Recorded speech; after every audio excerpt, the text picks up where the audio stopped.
வணக்கம் வணக்கம் green apple சேனலில் இன்றைக்கி நாம் விரிவானம் பகுதியில் 6th ஸ்டாண்டர்டில் கடைசி தலைப்பு, அதாவது ஒரே ஒரு தலைப்பு மட்டும், ஒளி பிறந்தது மட்டும் விடுபட்டிருந்துச்சு.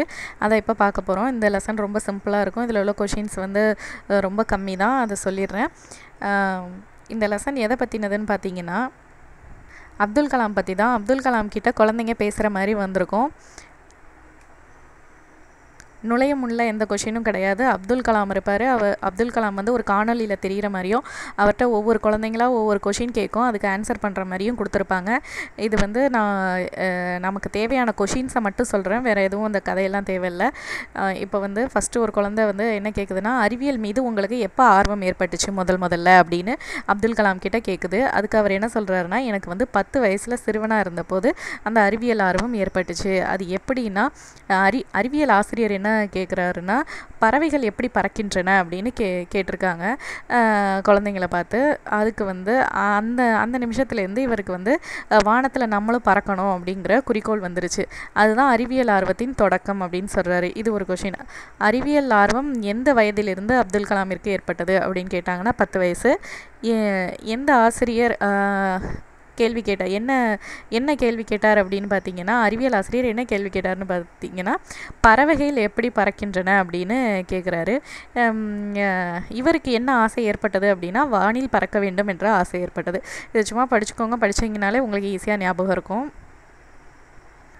அடுத்தது ஒரு இம்பார்ட்டண்டான கொஷின். கலாம் ஐயா அவர்களுக்கு என்ன புத்தகம் பிடிக்கும் அப்படின்னு கேட்குறாங்க. அதுக்கு அவர் சொல்கிறது திருக்குறள். இதில் 2 இம்பார்ட்டண்டான கொஷின் இருக்குது, கன்ஃபியூஸ் பண்ணிக்காமல் படிச்சுக்கோங்க. அவருக்கு பிடித்த புத்தகம் எதுன்னு கேட்டாங்கன்னா கண்டிப்பாக அது திருக்குறள் தான். அடுத்து அதில் என்ன திருக்குறள் இவர் வாழ்க்கைக்கு வலு சேர்த்ததாக சொல்கிறாருன்னா, அறிவு அற்றம் காக்கும் கருவி செருவார்க்கும் உள்ளிருக்கல் ஆஹா அரண் அப்படிங்கிற குறள் தான் என்னோட வாழ்க்கைக்கு வலு சேர்த்தது அப்படின்னு சொல்கிறாரு. கலாமையா அவர்களுக்கு பிடித்த புத்தகம் எதுன்னு கேட்டாங்கன்னா திருக்குறள். அவரோட வாழ்க்கைக்கு வலு சேர்த்த குறள் எது அப்படின்னு கேட்டாங்கன்னா அறிவு அப்படின்னு தொடங்குற குறள். அறிவு அற்றம் காக்கும் கருவி ஞாபகம் வச்சுக்கோங்க. அவர் ரொம்ப அறிவாளி, அதனால் அறிவுன்னு தொடங்குற திருக்குறள் பிடிச்சிருக்கு அப்படின்னு ஞாபகம் வச்சுக்கோங்க. அடுத்தது என்ன சொல்கிறாருன்னா, விளக்குகள் பல தந்த ஒளி எனும் நூலையும் எனக்கு மிகவும் பிடிக்கும். அதை படித்த போது அறிவு, தன்னம்பிக்கை, மகிழ்ச்சி ஆகிய 3ஐயும் பெற்றேன் அப்படின்னு சொல்கிறாரு. அப்போ இந்த அறிவு, தன்னம்பிக்கை, மகிழ்ச்சி 3ஐயும் இவருக்கு கொடுத்த புத்தகம் எதுன்னு கேட்டாங்கன்னா திருக்குறள் ஆப்ஷனில் இருந்தாலும் திருக்குறள் கிடையாது. என்ன புக்கு? விளக்குகள் பல தந்த ஒளி. இதுதான். இது நல்லா ஞாபகம் வச்சுக்கோங்க. நீங்கள் ஃபஸ்ட்டு ப்ரிஃபரன்ஸ் கொடுக்க வேண்டியது அப்துல் கலாமிற்கு பிடித்த புத்தகம்னா திருக்குறள் தான். அடுத்தது பார்த்திங்கன்னா, இன்னொரு புத்தகம் அவருக்கு பிடிச்ச புத்தகம் எதுன்னு கேட்டால் விளக்குகள் பல தந்த ஒளி.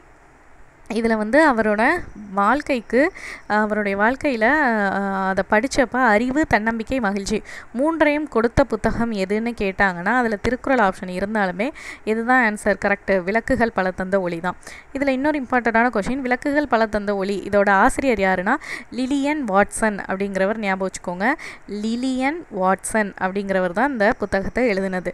இதை எப்படி ஞாபகம் வச்சுக்கிறீங்கன்னா, ஒளி வாட்ச்லேருந்து வந்துச்சு, கையில் கட்டியிருக்க வாட்ச்லேருந்து விளக்கு மாதிரி ஒளி வந்துச்சு அப்படின்னு ஞாபகம் வச்சுக்கோங்க. அவ்வளோதான். அடுத்து என்ன கொஷின்னு பார்ப்போம்.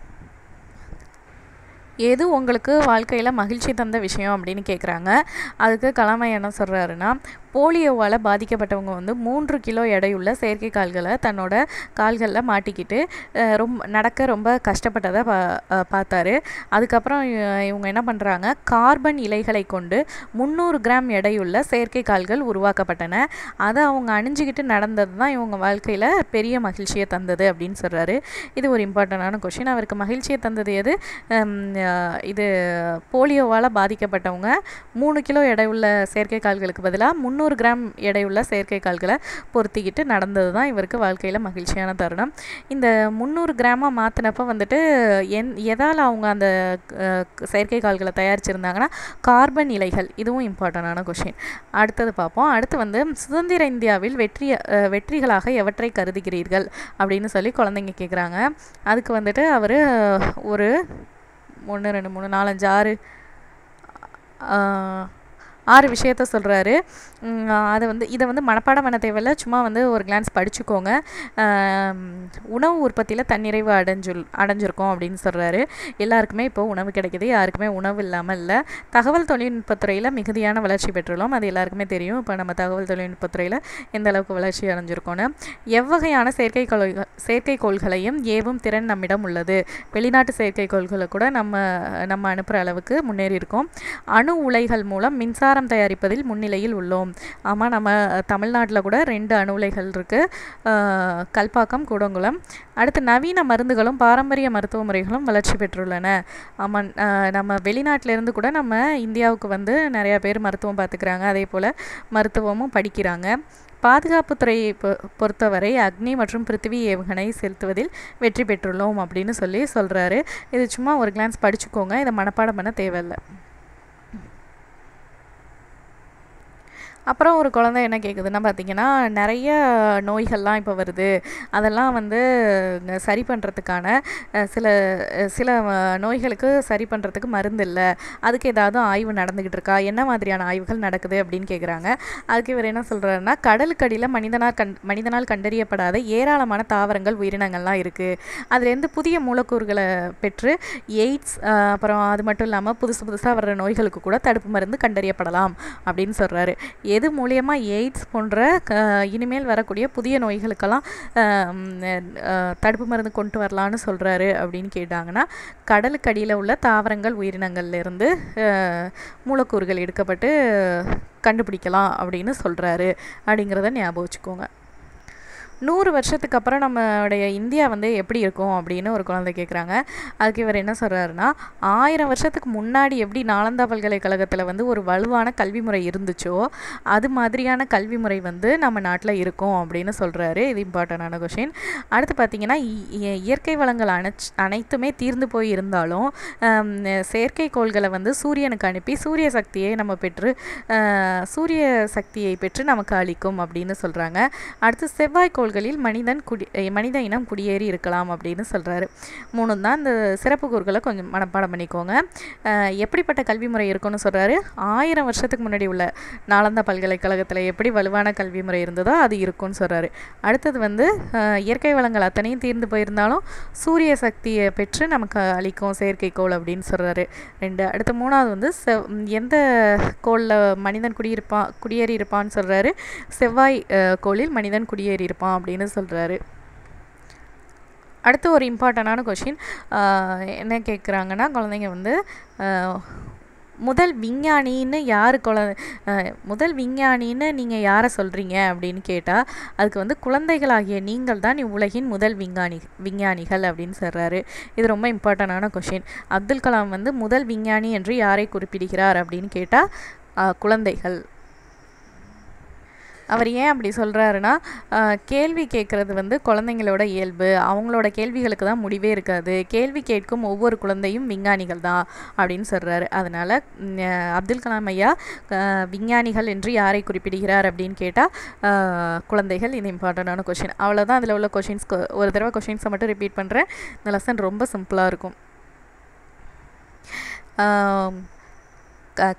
கல்வி முறை வந்து எப்படி இருக்கும் அப்படின்னு சொல்கிறாரு. 100 வருஷத்துக்கு அப்புறம் அப்துல் கலாம் ஐயா கல்வி முறை எப்படி இருக்குன்னு சொல்கிறாரு. 1000 வருஷத்துக்கு முன்னாடி இருந்த நாலந்தா பல்கலைக்கழக கல்வி முறை மாதிரி வலுவானதாக இருக்கும்னு சொல்கிறாரு.